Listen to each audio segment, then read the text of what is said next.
Exchange. Sir ये पूरे chapter में आप क्या करते हो, फॉरेन एक्सचेंज को मैनेज। आप क्या करते हो, फॉरेन एक्सचेंज को मैनेज। सर फॉरेन एक्सचेंज क्या होता है, foreign exchange means foreign currency includes पहला डिपॉजिट, क्रेडिट्स और balance payable in any foreign currency. बस रुक जाओ सर, सुनना मेरी बात ध्यान से। राजा मेरे को एक बात बताओ, तुमको पता है व्हाट इज लिक्विड एसेट, जो तुरंत मेरे पास पैसों के फॉर्म में अवेलेबल है। सर अगर मैं आपसे कहूं कि मैंने इन्वेस्ट किया है एक प्रॉपर्टी में, 10 करोड़ की प्रॉपर्टी है, क्या वो लिक्विड एसेट है? अरे इतना जल्दी नहीं बिकेगा। पर मैं कहूं बैंक अकाउंट में पैसा है तो लिक्विड एसेट है। सर अगर मैंने किसी को लोन दे रखा है और it is repayable on demand, what do you mean by repayable on demand? जब मांगूंगा तब दे देगा, क्या ये लिक्विड एसेट है? हाँ सर। तो वैसे ही जब हम फॉरेन एक्सचेंज कह रहे हैं तो हम सारे अपने लिक्विड एसेट्स ढूंढते हैं। जैसे मेरे पास जो फॉरेन करेंसी है, तुम समझो ये मेरा रिजर्व है, ये मेरा रिजर्व था, फॉरेन एक्सचेंज रिजर्व। इसमें जो मेरा फॉरेन करेंसी डाला हुआ है, जो डॉलर में पैसे हैं, वो सारा क्या हो गया, वो मेरा फॉरेन एक्सचेंज हो गया। उसके अलावा कुछ पैसे हैं जो इसमें नहीं दिख रहे। मान लो मैंने किसी के पास डिपॉजिट करवा रखा है, मैंने किसी बैंक में डिपॉजिट करवा रखा है कि तू मेरे को इंटरेस्ट देना, तो सर वो भी तो मेरा फॉरेन एक्सचेंज है। सर मान लो मेरा किसी से रिसीवेबल है, मतलब मान लो थाईलैंड में एक जना है जो मेरे को डॉलर 1 मिलियन देने का है, तो वो भी तो मेरा फॉरेन एक्सचेंज है। मतलब फॉरेन एक्सचेंज मतलब सिर्फ मेरा फॉरेन करेंसी नहीं होता, मेरे जितने भी लिक्विड एसेट्स होते हैं ना, वो सारा मेरा फॉरेन एक्सचेंज होता है। पहला क्या है सर, डिपॉजिट, अगर मेरा इंडिया के बाहर कोई डिपॉजिट है। दूसरा मेरा क्रेडिट्स, क्रेडिट्स मतलब क्या सर, कहीं से भी अगर मेरे को पैसे रिसीवेबल है, इसको हम कहते हैं क्रेडिट्स। और तीसरा क्या है, बैलेंस पेबल। बैलेंस पेबल मेरे पॉइंट ऑफ व्यू से नहीं, सामने वाले के पॉइंट ऑफ व्यू से। अगर किसी को मेरे को पैसा देना है तो वो मेरे लिए क्या हो जाएगा, फॉरेन एक्सचेंज हो जाएगा। और सर ये समझो, मेरे को भी किसी को पैसा देना है तो है तो वो फॉरेन एक्सचेंज ही ना। फॉरेन एक्सचेंज मतलब क्या, कोई भी ट्रांजैक्शन जो किस में हो रहा है, फॉरेन करेंसी में, चाहे वो डिपॉजिट हो, चाहे वो क्रेडिट्स हो, या चाहे वो क्या हो, balance payable. Sir foreign exchange का मतलब सिर्फ फॉरेन करेंसी नहीं होता है। कोई मेरा डिपॉजिट है, कोई मेरा क्रेडिट्स है, या कोई मेरा बैलेंस पेबल है, वो अगर फॉरेन करेंसी में है ना तो उसको भी फॉरेक्स मानेंगे। वो अगर इंडियन करेंसी में होता तो बोलो ना, मुंह खोलो ना। सर अगर आईएनआर में होता तो काहे का फॉरेन एक्सचेंज, आईएनआर का होता तो फॉरेन का कोई लेना देना नहीं है। ये किस में है राजा, ये डॉलर में है। तो सर एनी डिपॉजिट, याद करो सर 3 शब्द, डिपॉजिट्स, क्रेडिट्स और balance payable in foreign currency will be considered as a foreign exchange. मतलब फॉरेन करेंसी में होना जरूरी है। सर दूसरी तरफ देखो, दूसरी तरफ क्या लिखा है, ड्राफ्ट्स। सर ड्राफ्ट्स क्या होता है, एक तरह का आपका ये समझ लो डिमांड ड्राफ्ट है। सर आपने डीडी वगैरह बनवाए हो ना कभी, अपने आईसीआई को तो डीडी ही चाहिए होता है, भेजा है कभी? अच्छा, फाउंडेशन के लिए भी नहीं लगा, सब ऑनलाइन पेमेंट। वाओ, हम लोग के टाइम पे भाई रजिस्टर करने के लिए बैंक जाओ, डीडी बनवाओ, लाओ, कोरियर करवाओ, उनको मिलेगा नहीं, फिर बैंक जाओ, कैंसिल करवाओ, फिर बनवाओ, फिर कोरियर। तब आ चुका था जीपे वगैरह। पर आईसीआई ने बोला why change the course not the method. क्या चेंज आया? हाँ, कोर्स चेंज कर दे। उनको ऐसा सुनाई देता है। मेरी बात ध्यान से सुनो सर, डीडी मतलब क्या, डिमांड ड्राफ्ट हो गया। दूसरा क्या लिखा है, travellers cheque. Sir what is travellers cheque, बोलो।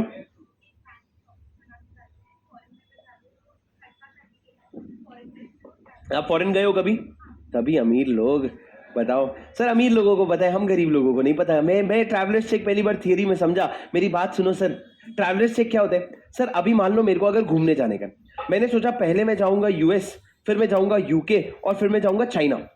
यूएस यूके चाइना घूम के मैं इंडिया आऊंगा। अब मैं यूएस जाऊंगा तो पहले मेरे को डॉलर लगेगा, फिर मैं यूके जाऊंगा तो मेरे को पाउंड लगेगा, फिर मैं ऐसे अलग अलग घूम घूम के जापान भी गया, इधर भी गया, उधर भी गया, सब जगह घूम के आया। अब मेरे को हर कंट्री में अलग अलग करेंसी लग रही है, हर जगह जाके एक्सचेंज करवाओ। इतना नाटक छोड़ के तुम इंडिया में से जाके बैंक से ले सकते हो एक ट्रैवलर्स चेक। आप बैंक को दोगे 1 लाख रुपए, और 1 लाख रुपए देके बोलोगे भाई मेरे को एक ट्रैवलर्स चेक दे दे। वो ट्रैवलर्स चेक जो है ना, जब आप उसको यूएस में लेके जाओगे तो वो डॉलर का काम करेगा, जब आप उसको यूके में लेके जाओगे वो पाउंड का काम करेगा। मतलब उसका बहुत सारे अलग अलग करेंसी में वो ट्रैवलर्स चेक कन्वर्ट हो सकता है। तो इससे प्रॉब्लम क्या सॉल्व हो गई, आपको हर जगह अलग अलग करेंसी चेंज नहीं करवाना पड़ेगा। आपको मान लो आपको टोटल अंदाजा है कि मेरे 10 लाख का खर्चा आएगा, तो तू जा 10 लाख दे और 10 लाख का ट्रैवलर्स चेक ले ले, और उस चेक से तू पूरी कंट्री घूम करके वापस आ सकता है। अरे समझे क्या तू मेरी बात? Travellers cheque is a document. अब सर मेरे कंपनी इंडिया के पास अगर ट्रैवलर्स चेक है तो it is a foreign exchange. जब मेरे पास डॉलर होता तो मेरे को वो फॉरेन एक्सचेंज कहते, डॉलर की जगह ट्रैवलर चेक है तो वो भी क्या माना जाएगा, फॉरेन एक्सचेंज। अरे समझे क्या? तीसरा, letter of credit. Sir letter of credit क्या होता है? बैंक्स, कुछ बोला किसी ने? हाँ बोल, क्या? परचेज किया, बैंक को गारंटी दे रही है, ठीक है। सर समझे क्या? कुछ मेरी बात सुनो, इधर देखो। Sir letter of credit in general क्या होता है समझ लेना। मान लो सर मैंने अगर एक यूएस के एक बंदे से अगर मैंने कोई माल परचेज किया, कितने का था सर? $1 मिलियन का।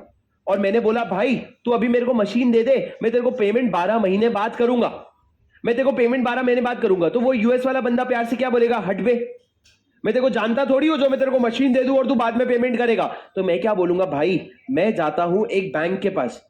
सर वो बैंक या तो इंडियन बैंक भी हो सकते हैं, एसबीआई, या फिर जेपी मॉर्गन भी हो सकते हैं बाहर का, दोनों में से जो भी मेरी बात मान ले। उसको बोलूंगा तू मेरे बिहाफ में एक लेटर दे देना, क्या कि तू इसको क्रेडिट दे दे, अगर इसने डिफॉल्ट किया तो मैं पेमेंट कर दूंगा और मैं इससे इंडिया में रिकवरी कर लूंगा। तो अगर बैंक ने ये लेटर दिया तो इसको कहते हैं लेटर ऑफ क्रेडिट।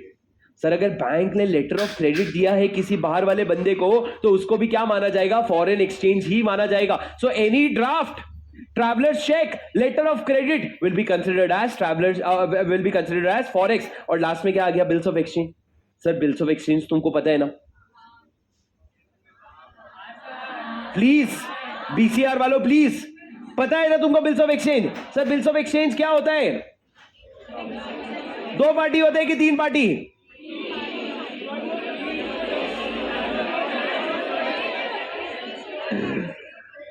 मौला मेरे ले मेरी। मैडम कितने पार्टीज होते? Pink T shirt. हाँ हाँ 3 पार्टीज। कौन कौन? ड्रॉवर, ट्रॉई, पेई। सर मेरी बात सुनो, बेसिक बिल्स ऑफ एक्सचेंज होता है। सर बिल्स ऑफ एक्सचेंज में एक बात सुन लो, सिंपल करता हूं।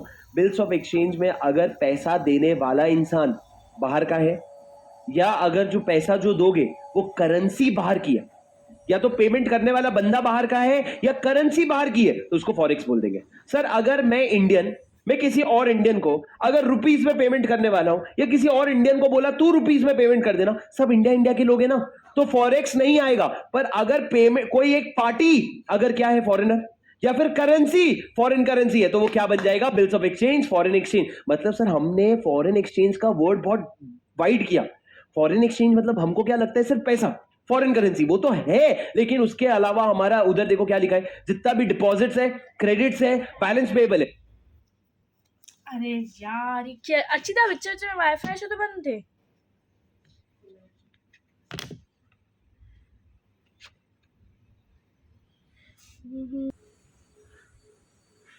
फॉरेन एक्सचेंज मतलब हमको क्या लगता है? सिर्फ पैसा, फॉरेन करेंसी वो तो है, लेकिन उसके अलावा हमारा उधर देखो क्या लिखा है, जितना भी डिपॉजिट्स है, क्रेडिट्स है, बैलेंस पेबल है, वो अगर फॉरेन करेंसी में है तो वो भी फॉरेक्स। और उसके अलावा drafts, travellers cheque, bills of exchange, और उसके अलावा लेटर ऑफ क्रेडिट, ये सारा भी अगर फॉरेन करेंसी में बनता है तो वो क्या बन जाएगा? हमारा फॉरेन। सर सुन रहे हो क्या? सर एग्जाम में वैसे इसके आने के चांसेस नहीं है, पर सर ये फाइनल में ये डेफिनेशन आ चुका है।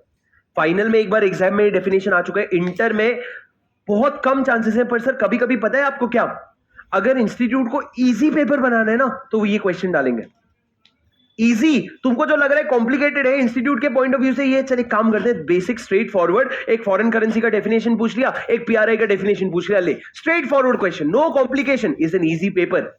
तो भैया अपन ने डेफिनेशन को तोड़ के पढ़ लिया। इधर देखो मेरी तरफ, इधर देखो, याद हो रहा है क्या सर? फॉरेन का exchange means foreign currency.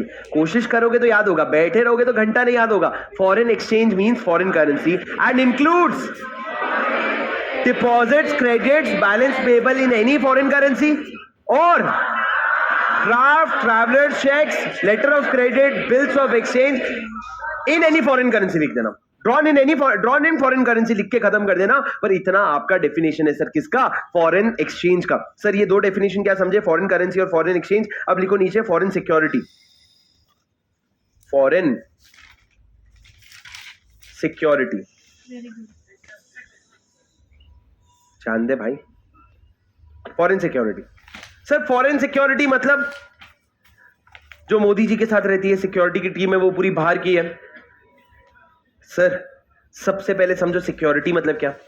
Security मतलब आपका स्टॉक, शेयर्स, बॉन्ड्स, डिवेंचर्स, कोई भी चीजें जो है और अदर्स, ये सारी चीजें क्या हो जाती है राजा, ये सारी की सारी चीजें स्टॉक, सारी की सारी चीजें क्या कहलाती है, सिक्योरिटी। ये कॉल ला देना प्लीज, ठंडा हो गया। सर क्या कहा मैंने, ये सारी की सारी क्या कहलाती है, सिक्योरिटी कहलाती है। सर मेरी बात प्लीज ध्यान से सुनना। Foreign security means any stock shares. Sir एक सेकेंड, पहली बार जीवन में सिक्योरिटी का डेफिनेशन पढ़ रहे हो, एकदम ध्यान से पढ़ना। सर सिक्योरिटी पहले तक तुमने आज तक ना तो तुमने पहले कभी सिक्योरिटी का डेफिनेशन पढ़ा है, और ना ही तुमने कभी स्टॉक और शेयर्स का डिफरेंस समझा है, और ना ही कभी तुमने शेयर कैपिटल और डिवेंचर वाला चैप्टर पढ़ा है, और ना ही कभी तुमने कंपनीज एक्ट देखा है, और ना ही कभी तुमने सीए इंटर का लॉ समझा है। सर हमने शेयर कैपिटल इन डिवेंचर पढ़ा था, हमने प्रोस्पेक्टस भी पढ़ा था।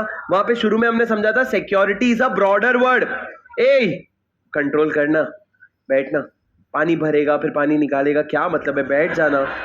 हाँ सुनो सर प्लीज, तुमको गार्डन लग रहा है, अरे नहीं भाई प्यास लग रही होगी, जा जा प्लीज जा, गर्मी बहुत है, जा प्लीज जा। सर मेरी बात प्लीज ध्यान से सुनो, please please please Raja please ध्यान से सुनो। क्या कहा मैंने, सिक्योरिटीज में बहुत सारी चीजें आती है परम, स्टॉक भी आता है, शेयर्स भी आता है, बॉन्ड्स भी आता है, डिबेंचर्स भी आता है। पर सर फॉरेन सिक्योरिटी मतलब क्या, फॉरेन सिक्योरिटी मतलब जब यही सारी चीजें, व्हेन दीज आर, लिखो denominated, denominated in foreign currency, जब इनका प्राइस फॉरेन करेंसी में दिया जाएगा तब क्या माना जाएगा इसको, foreign security. Foreign security means in stock, shares और बॉन्ड्स और debentures denominated in foreign currency. Sir लिखो it also includes securities denominated in foreign currency but redemption or return payable in Indian currency। Sir extremely important definition, 2 marks पक्के, extremely important definition, 2 marks पक्के। Institute आपसे ये इतना तो expect करता ही है कि आप ये डेफिनेशन को एज इट इज छाप करके आओ, वरना कोई मतलब नहीं है सर, आप एज इट इज छाप करके आओ, ये इतना तो एक्सपेक्ट करता ही है। सर क्या है ये, फॉरेन सिक्योरिटी। राजा फॉरेन सिक्योरिटी मीन, सर सबसे पहले बताओ सिक्योरिटी के मतलब में कोई बड़ी बात समझ आई क्या, नहीं, stock, shares, bond, debentures, anything denominated in foreign currency. Sir what do you mean by denominated in foreign currency. आज अगर मैं आपसे पूछूं कि जोमेटो के शेयर का रेट क्या है, तो बोला किसी ने 193। सर ये डॉलर है कि रुपीस है, सीधी सी बात है भाई, रुपीस, मतलब it is denominated in rupees, so it is not a foreign security. Sir यदि आज मैं आपसे पूछूं नेटफ्लिक्स के शेयर्स का प्राइस क्या है, तो किसी ने मान लो कहा 250 रुपीस है क्या, नहीं सर ये 250 क्या है, डॉलर है, तो it is denominated in foreign currency. मतलब आप उस शेयर के प्राइस को कौन से रेट पे निकालते हो, तो वो क्या बन जाएगा, डिनोमिनेटेड इन फॉरेन करेंसी है, तो वो फॉरेन सिक्योरिटी बन जाएगा। सर इंडिया में इनकॉर्पोरेट हुई है या नहीं उससे फर्क नहीं पड़ता। सर क्या आपको कोई ऐसी कंपनी पता है जो इंडिया की है पर इंडिया में लिस्टेड नहीं है, इंडिया के बाहर लिस्टेड है। माइंडट्री तो इंडिया में भी, इंडिया के बाहर भी लिस्टेड है, पर कोई और कंपनी जो इंडिया की है, इंडिया में लिस्टेड नहीं है, इंडिया के बाहर लिस्टेड है। सर मेक माई ट्रिप इंडिया की कंपनी है, गुड़गांव की कंपनी है, पर वो लिस्टेड कहां पे है, वो लिस्टेड है यूएस में। सर यात्रा जो आपका ऐप होता है, इंडिया की कंपनी है पर इंडिया में लिस्टेड नहीं है, यूएस में लिस्टेड है। तो ये ऐसी कुछ कंपनीज है जो इंडिया की कंपनी है पर लिस्टेड कहां पे है, यूएस में। मतलब उसका स्टॉक का प्राइस कौन से करेंसी में चलता है, डॉलर में, वो क्या बन जाएगी sir, foreign security, because it is shares which is denominated in foreign currency. Sir मैं आप लोगों के लिए नीचे 4 एग्जांपल लिख रहा हूं, इलस्ट्रेशन। 4 एग्जांपल ऐसा लिखना, पहला इंफोसिस, दूसरा मेक माई ट्रिप, तीसरा नेटफ्लिक्स, और चौथा माइंड ट्री। सर मैंने कहा शेयर प्राइस इंफोसिस का है ₹2000, मेक माई ट्रिप का है $100, नेटफ्लिक्स का है $250, माइंड ट्री का है मान लो $300। सर क्या कंपनी डिविडेंड देती है? हाँ सर, कंपनी डिविडेंड भी देती है। सर इन्फोसिस ने डिविडेंड दिया 200 रुपए का, मेक माई ट्रिप ने डिविडेंड दिया $10 का, नेटफ्लिक्स ने डिविडेंड दिया $25 का, और माइंड ट्री ने डिविडेंड दिया 300 रुपए का। मेरे को बताओ कौन सी फॉरेन सिक्योरिटी है और कौन सी फॉरेन सिक्योरिटी नहीं है? राजा एक बार पूरा डेफिनेशन पढ़ो ऊपर, और उस डेफिनेशन में फिट कर करके एक बार आंसर अपने हिसाब से लिखो, फिर मैं चारों का आंसर दे दूंगा। सर ये 4 ही केस बनते हैं इस डेफिनेशन में और कुछ भी नहीं है, इतना सा जवाब दे दो, खत्म हो जाएगा डेफिनेशन। सर पहले मेरे साथ एक बार डेफिनेशन बोलो। Foreign security means any security denominated इन इंडियन करेंसी। अरे बोलो, मैं बहुत चिल्लाऊंगा, मैं बहुत पागल हूं, तुम लोग परेशान मत करो मेरे को। मैंने क्या कहा? और ऑनलाइन वाले तो ऐसे कान फट जाएगी तुम्हारे। बोलो बोलो बोलो। Sir any currency, any security which is denominated in foreign currency को हम क्या बोलेंगे? Foreign security. It also includes a security denominated in foreign currency but redemption और return is in Indian currency. Okay, 2 तरह के लोगों को इंक्लूड किया, पहला तो फॉरेन करेंसी वाला, और दूसरा वो भी जिनका फॉरेन करेंसी में है और रिडेम्पशन और रिटर्न इंडियन करेंसी में। एक बार चारों को आंसर दो सर, चारों का आंसर बता। फर्स्ट और फोर्थ।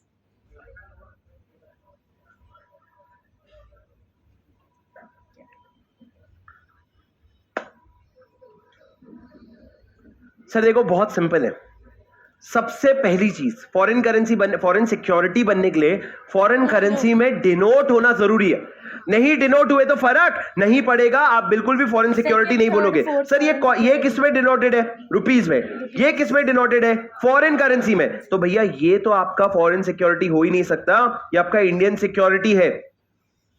दूसरा और तीसरा, सर इसमें फर्क क्या है? मेक माई ट्रिप एक इंडियन कंपनी है और नेटफ्लिक्स एक फॉरेन कंपनी है। फॉरेन कंपनी नहीं, कंपनी इनकॉर्पोरेटेड आउटसाइड इंडिया है। Company incorporated outside India. Sir अभी तो इंडिया की कंपनी है, ये इंडिया के बाहर की कंपनी है, उससे फर्क नहीं पड़ता। ये भी डॉलर में डिनोमिनेटेड है, ये भी डॉलर में, तो क्या बन जाएगा? Foreign security. Foreign security, foreign security. अब लास्ट वाले एग्जाम्पल में राजा थोड़ा सा कंफ्यूजन है। डिनोमिनेटेड तो फॉरेन करेंसी में है पर रिटर्न इंडियन रुपीज में दे रहे हैं, तो तुम बोलोगे अरे इंडिया में पैसा आ रहा है, आईएनआर इंडियन सिक्योरिटी। अरे इंडियन में रिटर्न दे, इससे फर्क नहीं पड़ता। उन्होंने साफ साफ लिखा कि अगर डिनोमिनेटेड फॉरेन करेंसी में है और रिडेम्पशन और रिटर्न अगर इंडियन करेंसी में होता है तो भी इसको क्या माना जाएगा? फॉरेन सिक्योरिटी ही माना जाएगा। तो भी इसको क्या माना जाएगा? Foreign security. अरे समझ रहे हो क्या तुम मेरी बात? अरे are you getting my point? ये हो गया सर आपके फॉरेन सिक्योरिटी का डेफिनेशन। एक बार फॉरेन करेंसी, फॉरेन एक्सचेंज और फॉरेन सिक्योरिटी तीनों याद करो, तीनों देख के याद करो प्लीज जल्दी।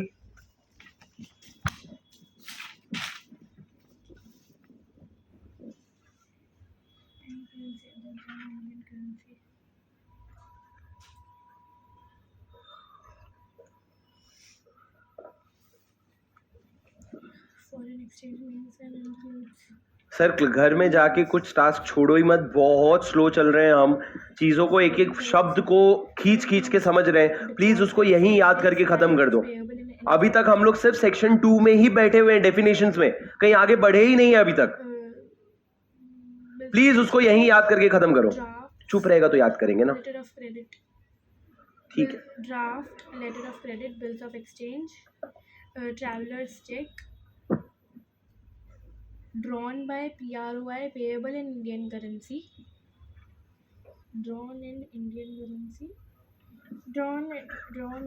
currency and payable in foreign currency.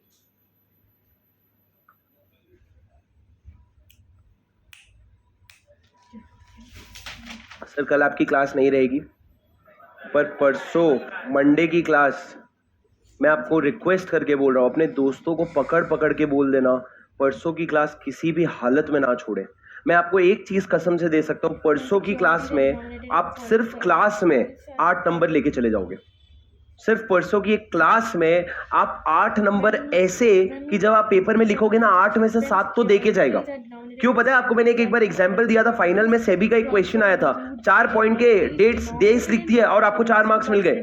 वैसा इससे क्वेश्चन आएगा जो हम लोग शेड्यूल्स पढ़ेंगे, और वो शेड्यूल्स ऐसे है ना, घर में बैठ के पढ़ोगे तो दिमाग में एक लाइन भी नहीं समझेगा। क्लास में हम लोग सिर्फ 2.5 घंटा शेड्यूल्स पढ़ेंगे, तुमको याद भी हो जाएगा, तुम्हारे 8 नंबर पक्का पक्का पक्का। फेमा में सबसे फेवरेट पोर्शन किसका है? वो शेड्यूल्स का। डेफिनेशन से कोई भी डेफिनेशन उठाएंगे जरूर 2 नंबर का, पर अभी भी 10 नंबर का क्वेश्चन बचा है, 10 नंबर का, और वो शेड्यूल से खत्म हो जाएगा। तुमको विश्वास कब होगा? जब तुम क्वेश्चन बैंक देखोगे और तुम देखोगे उसी के क्वेश्चन है, तब तुमको समझ आएगा। कुछ भी हो जाए मंडे की क्लास मिस मत करना, कुछ भी हो जाए मंडे की क्लास मिस मत करना। सर ये 4 डेफिनेशन समझ गए, प्लीज आगे बढ़ते मेरी बात ध्यान से सुनो। छोटा सा बस एक लाइन लिख लो सर।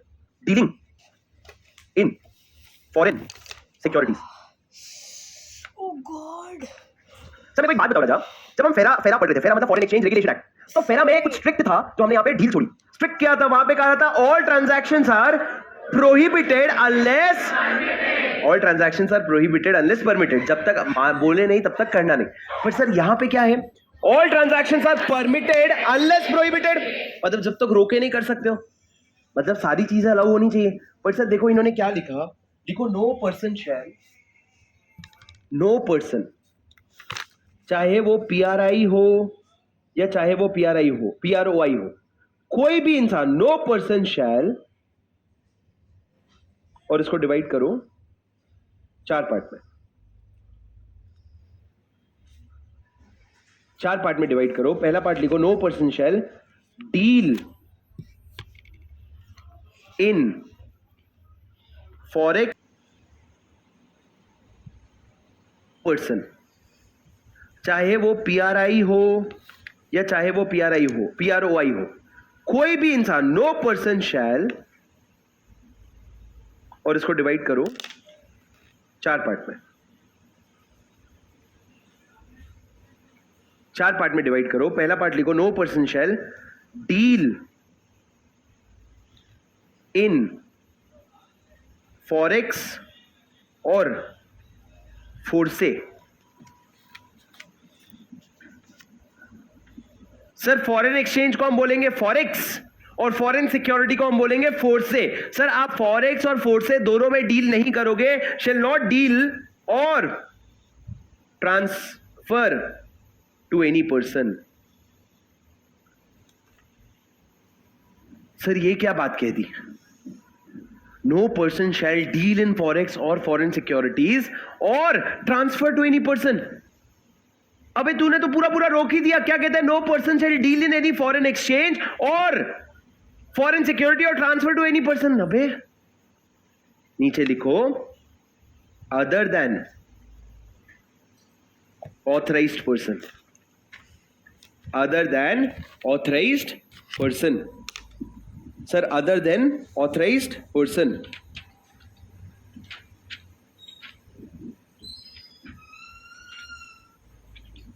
सर मेरे को बताओ other than authorised person. Please मेरी बात ध्यान से सुनना। क्या लिखा है? पहले हमने रोका तुमको, हमने बोला कोई भी इंसान डील नहीं करेगा फॉरेन एक्सचेंज या फॉरेन सिक्योरिटीज में other than with N authorised person. Sir मेरे को बताओ ये ऑथराइज्ड पर्सन कौन होता है? आपने कहा क्या? बैंक। नीचे लिखो ऑथराइज्ड पर्सन में ऐसे लाइन लिखो और डालो 4 पॉइंट्स। 4 पॉइंट डालने की जरूरत नहीं है, पहला पॉइंट डालो फिर नीचे का लिखते जाना। सबसे पहला ऑथराइज्ड पर्सन होता है ऑथराइज्ड डीलर, ऑथराइज्ड डीलर जिसको हम कहते हैं AD। दूसरा हम कहते हैं मनी चेंजर, मनी चेंजर। तीसरा होता है offshore banking unit, OBU, OBU। और अदर ऑथराइज्ड पर्सन।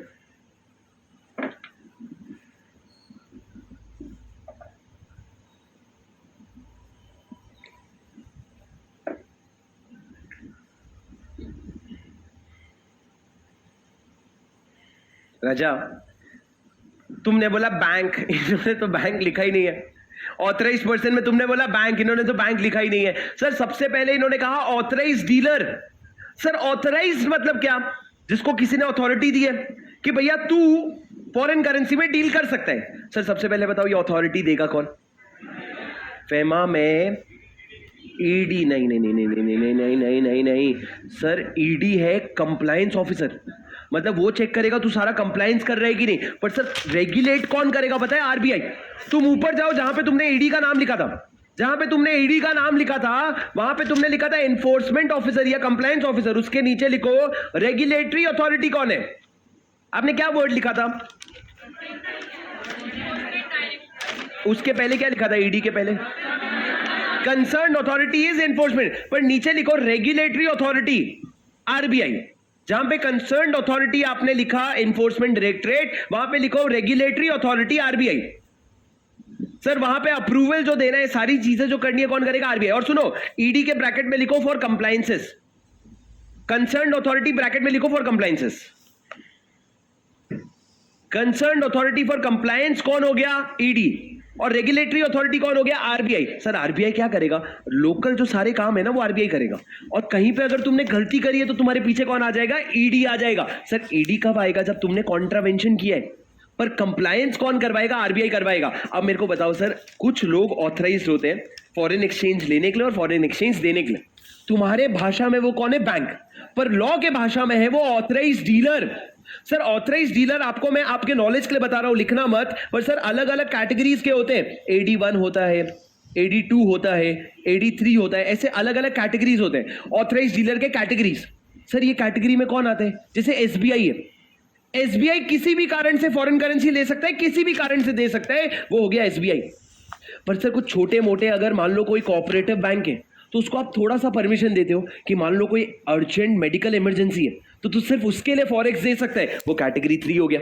मतलब कैटेगरी 1 सबसे बड़ा होता है, कैटेगरी 3 सबसे छोटा होता है, ऐसे अलग अलग कैटेगरी होते हैं। ये कैटेगरी वगैरह सब कौन डिसाइड करता है? आरबीआई। तो आरबीआई ने अगर तुमको ऑथराइज कर रखा है तो तुम क्या बन जाओगे? ऑथराइज डीलर, जिसकी वजह से तुम क्या बन जाओगे? Authorise person. पर सर ये ऑथराइज डीलर जो होते हैं ना, ये यूजुअली बैंक्स होते हैं, अलग अलग कैटेगरी के बैंक्स होते हैं, पर ये यूजुअली कौन होते हैं? तुम ब्रैकेट में लिख सकते हो, बैंक्स। यूजुअली कौन होते हैं राजा? बैंक्स। दूसरा पॉइंट पढ़ो, क्या लिखा है? Money changer. मनी चेंजर मतलब सर कौन कौन फॉरेन ट्रैवल किया है अभी तक? सोच समझ के हाथ उठाओ भाई। कहां गया था भाई? पाकिस्तान? हाँ, दुबई। दुबई फॉरेन है क्या अभी भी? बोल भाई। आए हाँ दुबई। देख थाईलैंड भी गया था प्रवीण, अगले बार उसका एग्जाम्पल लेंगे। तू कहां गया था भाई? नेपाल। मैं सब शहर हूं, ये मत कर। तुम भी बोलना मैं भी गया था बिहार। फॉरेन क्या फॉरेन भाई? देखो एक बात बताओ, एक सेकंड मैं उसको जवाब देता हूं। नेपाल वाला बंदा सुनो, फेमा में क्या लिखा है? फेमा में कहता तुम बाहर घूमने जा रहे हो ना, तो तुम फॉरेन करेंसी ले सकते हो, पर नेपाल और भूटान जा रहे हो ना, तो फॉरेन करेंसी नहीं देंगे। अबे फॉरेन जाने के लिए फॉरेन करेंसी लगता है। नेपाल और भूटान में इंडियन रुपीस चलता है, नहीं चलता। वहां पे बहुत इजीली ट्रांसफर हो जाता है। इंडिया वाले नहीं देते नेपाली करेंसी या कोई भी करेंसी, इंडिया वाले नहीं देते। इंडिया वाला फेमा कहता है कि तू इंडिया के बाहर जाएगा तो तेरे को फॉरेन करेंसी दे देंगे, पर नेपाल या भूटान जाएगा तो हम तेरे को फॉरेन करेंसी नहीं देंगे। उसको भी पता है, सर गाड़ी निकल जाती है, एक बस से उठता है गेट और अंदर गाड़ी जाती है, नेपाल आ गया। ठीक है, तो भैया ठीक है, दुबई भाई फिर भी फॉरेन नहीं तो मैं बोलेगा मेरा बॉर्डर पास किया, मैंने स्टेट का बॉर्डर पार किया, मैंने फॉरेन, अभी मैं फॉरेन लाइन पे है। सुनो मेरी बात सर, ऑथराइज्ड डीलर मतलब क्या? हेलो, ऑथराइज्ड डीलर मतलब क्या? बैंक्स। मनी चेंजर मतलब क्या होता है? जब आप एयरपोर्ट जाओ अगर कभी, या फिर अगर आप रास्ते में भी देखो, तो बहुत सारे ना मनी चेंजर्स होते हैं, जैसे कि ईबिक्स हो गया, एक बहुत फेमस है ईबिक्स, EBIX, एक बहुत फेमस है अकबर ट्रैवल्स। ये सारे अलग अलग लोग हैं जिनके पास आप जाके सीधा सीधा रुपीस दोगे ना, तो वो आपको डॉलर दे देंगे, जो आपको पाउंड दे देंगे, तो उनके पास ये अथॉरिटी होती है, उनको हम कहते हैं मनी चेंजर। उनको हम क्या कहते हैं? Money changer. Sir money changer कौन कौन बनेगा? जैसे ये ईबिक्स हो गया, ये ईबिक्स जो है ना, ये बैंक नहीं है, पर फिर भी ऑथराइज्ड है, तो उसको ऑथराइज्ड डीलर में क्यों नहीं डाला? ऑथराइज्ड डीलर में बैंक्स की कैटेगरी आती है, जो बैंक्स के अलावा जो लोग ऑथराइज्ड है उनको हम क्या बोलते हैं? Money changer. उनको हम क्या बोलते हैं? Money changer. आप ब्रैकेट में लिख लो example Ebix, example Ebix, example Akbar travels. कोई और फेमस वाला तुमको ध्यान आ रहा हो? ईबिक्स ही होते हैं। हाँ अरे बोलो, ठीक है चलो सुनो सर। उसके बाद तीसरा प्लीज मेरी बात सुनो। ओबू, ओबू क्या है? ऑफशोर बैंकिंग यूनिट है, बहुत बेसिक है। एसबीआई इंडिया का, एसबीआई का यूएस में ब्रांच है, तो उसको क्या कहेंगे? Offshore banking unit. Sir branch outside India of Indian bank, उनको भी अथॉरिटी है क्या करने की? फॉरेक्स में डील करने की। और एनी अदर पर्सन ऑथराइज्ड लिख लो अंडर सेक्शन 10। क्या है सेक्शन 10? वो हमको पढ़ने की जरूरत नहीं है, लेकिन सर अंडर सेक्शन 10, सेक्शन 10 आपके सिलेबस में नहीं है, पर अंडर सेक्शन 10 जो भी लोग ऑथराइज्ड होते हैं उनको ऑथराइज्ड पर्सन कहते हैं। सर ऑथराइज्ड पर्सन से क्या होता है?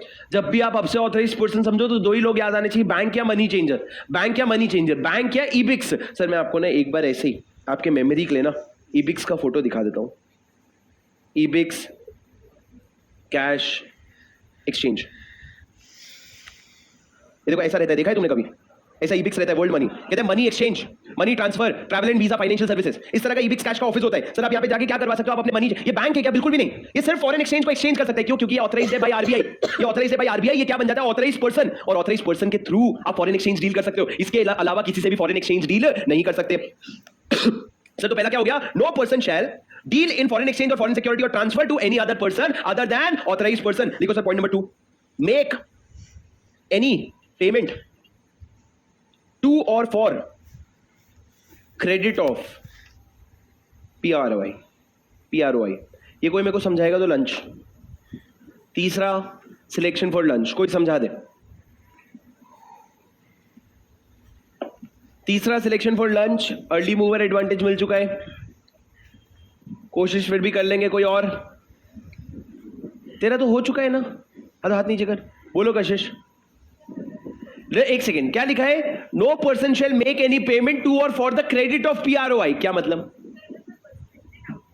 अगर कोई पर्सन रेसिडेंट आउटसाइड इंडिया है, समझो आप उसके रिलेटिव हो,